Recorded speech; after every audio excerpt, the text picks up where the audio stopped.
instruction for scam reporting. Collaboration with CICC Scam Watch Filipinas for anti-scam and deepfake education campaigns. And supplying news and encouraging agency contributions to the eGov app. Sa ganitong paraan ay matutulungan ang mga Pilipino na maiwasan ma-scam at malabanan ang paglipanan ng fake news. At para sagutin ang inyong mga katanungan tungkol sa partnership ng PCO at CICC, kasama natin si CICC Undersecretary Alex Ramos. Sir, good morning.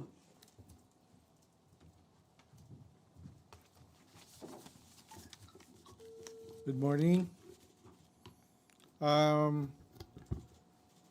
Nitong umaga ay nagkaroon ng kasunduan ang PCO at CICC upang magkaroon ng mas malakas na kampanya para labanan ng mga deepfake, mga disinformation na na-experience natin ngayon.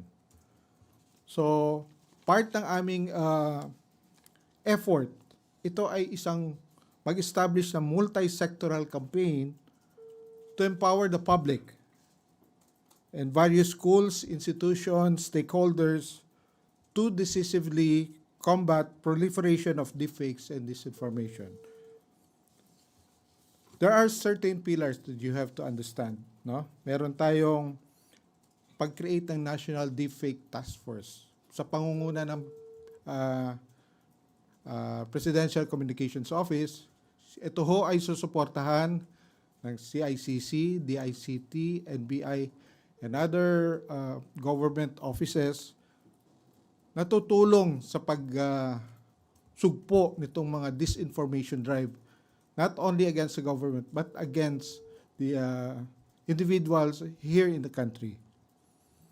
So, we're supposed to have promote industry standards, encourage and develop an adoption of industry standards for content creation and distribution, including establishment of guidelines for transparency and labeling of manipulated media. Masyadong bastardized na ang ating social media, and we have to address it. And this is one of the concrete actions we're taking. We would also want to have the support of the civil society initiatives by empowering civil society organizations working on media literacy, fact-checking, and combating disinformation. Last month, we tested our tool that will be distributed to the stakeholders. Ito ho ay isang tool na within 30 seconds, pwede nyo na ma-identify ang deepfake content. So ito ho ay di-distribute natin, no, through an accreditation process. Hindi na ho natin isa-centralize ang pag-decide whether it's deepfake or not. We would like to have a community standard for this. Independent fact-checking na ibibigay natin sa civil society. Okay? Lahat ho ito ay ginagawa natin para proteksyonan ang integridad, ang kalidad ng ating nalalapit na eleksyon. Let the true will of the people prevail. So yan po ang ating gustong ma-establish for this memorandum of agreement. Thank you. Thank you, Sec. Castro. Sec. Ramos, sorry. First question po is from Clay Pardilla of PDV4. Good morning po, sir. Sir, when do we plan to provide this tool po at libre po ba ito? Thank you. Unang-una, ito po ay libre. Okay? Right now, we are in the accreditation process. Nakipagkasundo na kami sa COMELEC kasi ang unang tatamaan nito ay yung eleksyon natin. So, we have established certain dates for training on how to use it. So, all regions will have the capability. On top of this, meron kaming accreditation process for institutions like yung mga stakeholders natin sa eleksyon, no? PPCRV, NAMFREL, universities, para magkaroon din sila ng capacity. Sir, follow up po.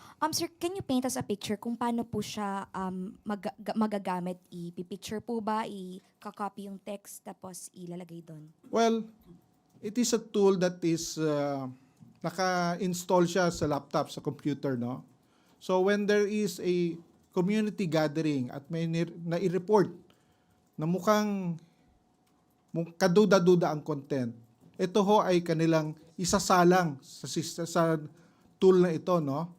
Within 30 seconds, it will be determined if it's a deepfake. Thank you. Any more question for Yusek Ramos? Christian Yusores, Radyo 630.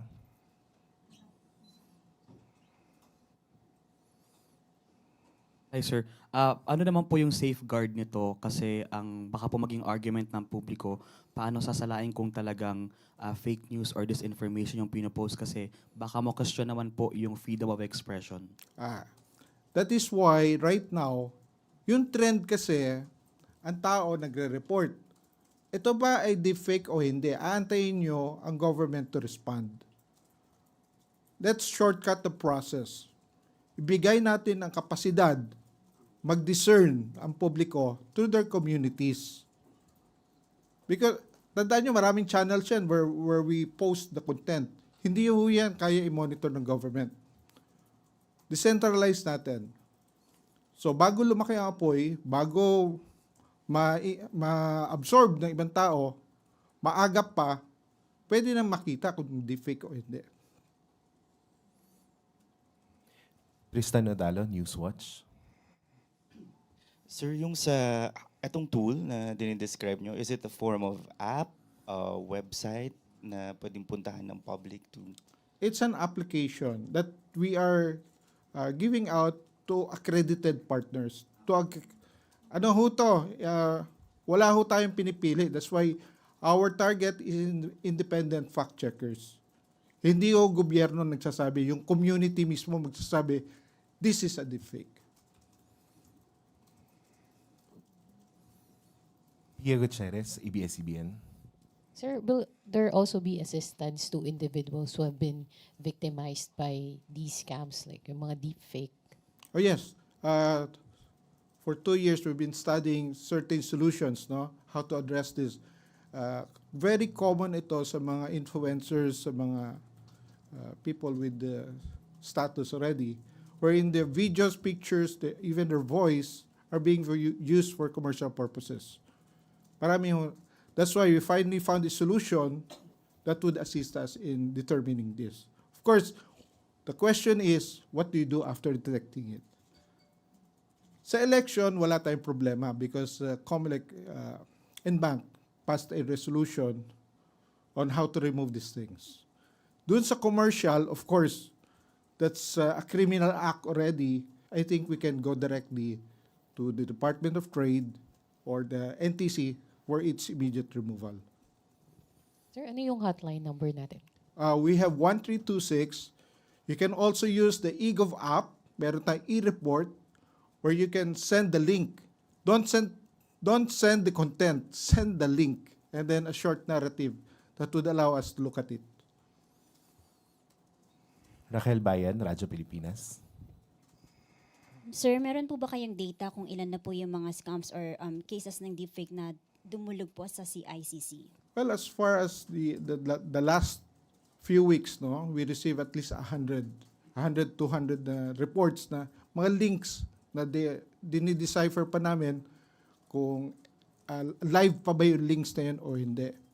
Because sometimes tinatanggal na lang agad, no, ng platform if they detect it. But those that dumadating sa amin, we have around 200 reports. Sa 200 reports, sir, meron na po ba tayong resolution rate or kung may mga napapanagot na po kaya tayo dun? We are not the ones regulating it. It is passed on to the regulators, DTI, COMELEC, but we provide the science to this campaign. Tuesday New, DZBB.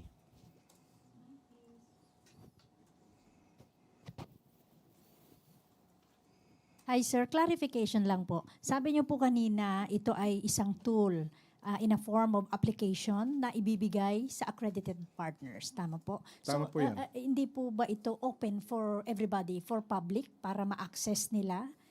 Well, right now, pinag-aaralan namin yung, kasi it's a form of AI, no? So it was developed by a foreign supplier.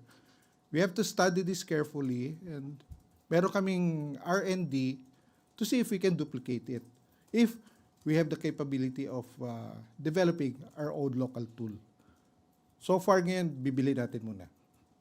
Okay, so yung sa mga stakeholders and accredited partners, kailangan muna nila pong magpa-accredit kanino o saang agency? We have our accrediting system, no, sa CICC. We also have an accrediting system with COMELEC to allow us to really filter out na gagamitin nila for the good of the public. Yun nga po, kasi yun yung delikado doon. Baka magamit din sa iba, ano po, kaya hindi pa siya pwedeng ibigay. Actually, wala tayong problema kasi it's supposed to be to determine kung di fake o hindi eh. So there's no misuse, di ba? Kasi the results you can use to determine magkaroon ka ng discernment kung paniniwala mo o hindi ang content. Alright. Thank you, sir. Last question for you, Sec Ramos. Ace Romero, Philippine Star. Yusek, you mentioned the need to ensure the integrity of the upcoming elections. So what is there an assurance that the efforts to combat disinformation, fraud, etc. will be non-partisan? Definitely, it's non-partisan. Kaya nga independent yung word natin, no? We give it out to the community and let them have an independent fact-checking on this. This is not the government dictating to them what will be the results. Diba? So there is an assurance that we will not, those efforts to fight disinformation, fake news will not side with any candidate, with any ideology, with any party. Definitely, it will be localized. No? It will be not a national issue. It's a local discernment tool to help the public to really have a proper discernment. Thank you po.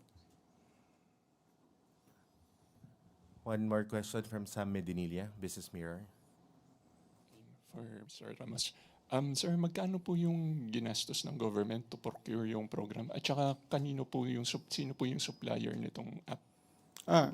We acquired this during a recent exhibition in Singapore. There were 4 tools that were evaluated, and there's a company called Ensign in Singapore, which has a proactive development of this tool. Na mataas ang rating niya. Yun ang inadapt namin. We currently have 500 licenses, and we want to increase it so that there will be more communities that can avail of this. Magkano po yung budget? Right now, we have a budget of 2 billion pesos for this, and we wish to increase this further. Tapos, Million pesos. Million lang. Yeah. Ano siya, affordable pa. That's another thing, no? Affordable in a sense that regionalized software ito.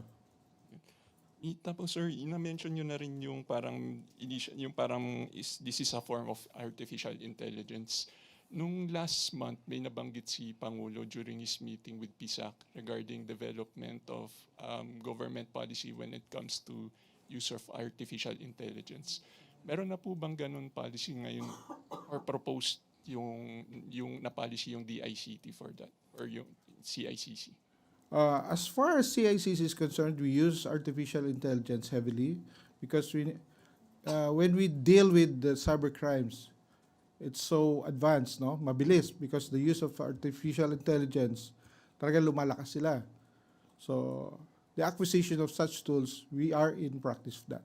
As far as the ICT is concerned, yes, there's research, marami ng talks and studies that are being undertaken by the ICT.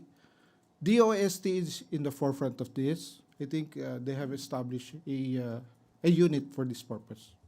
Pero wala pa pong target date kung kailan expected lumabas yung parang encompassing na government policy for AI use. Wala pa eh. But I think, I think in February we had a conference on AI already. May technical working group working fast on this. Thank you po, sir. Salamat. Thank you very much, Yusek Ramos. Yusek Claire. Thank you very much, Yusek Ramos. At ito pa po ang mga good news natin sa araw na ito. Maaari na po akong tumanggap. Yun na ba yung good news? Okay, yun ang mga good news natin ngayon. Okay? At ang good news, maaari na po akong tumanggap ng mga katanungan mula sa inyo. First question, Leth Narciso, DZRH. Good morning, Yusek. Yes, good morning. Ma'am, sabi po ni Senator Bato de la Rosa, kinukonsidera niya na magtago imbes na sumuko sakaling maglabas na ng warrant of arrest ang ICC laban sa kanya. Ano pong masasabi ng Malacanang dito? Nakakapagtaka lamang po na siya ay dati pang PNP chief. Yan po ba ang gusto niya ring ipahiwatig sa taong bayan na kapag may warrant of arrest ay dapat magtago? Hindi po talaga tayo magtataka kung bakit natagalan na sumuko or nahuli ang dating si Pastor Kibuloy.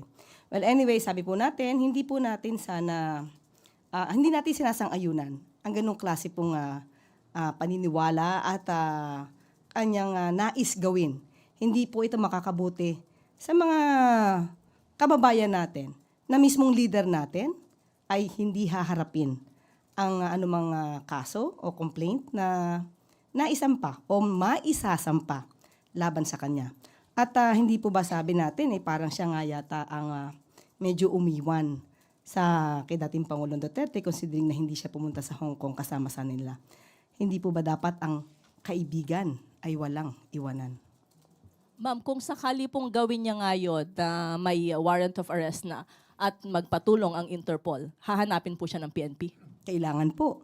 Ganun pa rin po ang ating gagawin. Makikipag-coordinate pa rin po tayo sa Interpol at maaari pa rin po natin gamitin ang sinasabi sa batas sa RA 9851. Tristan Nadalo, Newswatch. Ay, good morning po, Sec. Yung nag-start na po yung hearing ni Senator Amy Marcos regarding the arrest of former President Duterte, and in her opening speech, she said, ganito na ba ang nangyayari ngayon? Isinuko natin si Rodrigo Duterte sa dayuhan na parang wala siyang sariling bayan. And she also said, since when the Philippines became a province of The Hague, kung kaya gawin sa dating Pangulo, sino na lang ang susunod? Does Malacanang want to respond? Okay. Napanood po natin yung umpisa, including po yung video. Yung video na may mga sound effects pa na para talagang maladrama ang dating. At nais lang po na sana yung gumawa po sana ng video ay hindi po na-cut or na-splice. Napakita rin po sana kung paano naharas ang kapulisan habang isinasagawa po ang pag-aaresto o yung pagsiserve ng warrant of arrest kay dating Pangulong Duterte. Sa ating palagay, naging hindi kompleto yung paglalahad, lalong-lalo na sa video. Okay, sabi niya, bakit natin isinuko ang Pilipino ba o dating Pangulo? Ang dating sa isang dayuhan. Ito naman po ay nasa batas. RA 9851.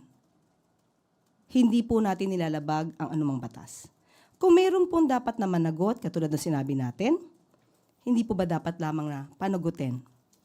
Ang ginamit po na batas, ang RA 9851, nandun po na sinasabi na maaari nating isuko.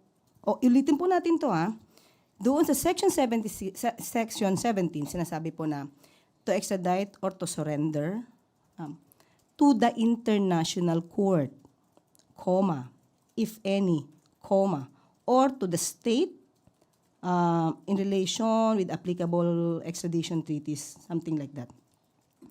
Maliwanag po, kahit po si Justice Carpio ay ipiniliwanag po ito na maaari po nating isurrender ang sinuman sa international court.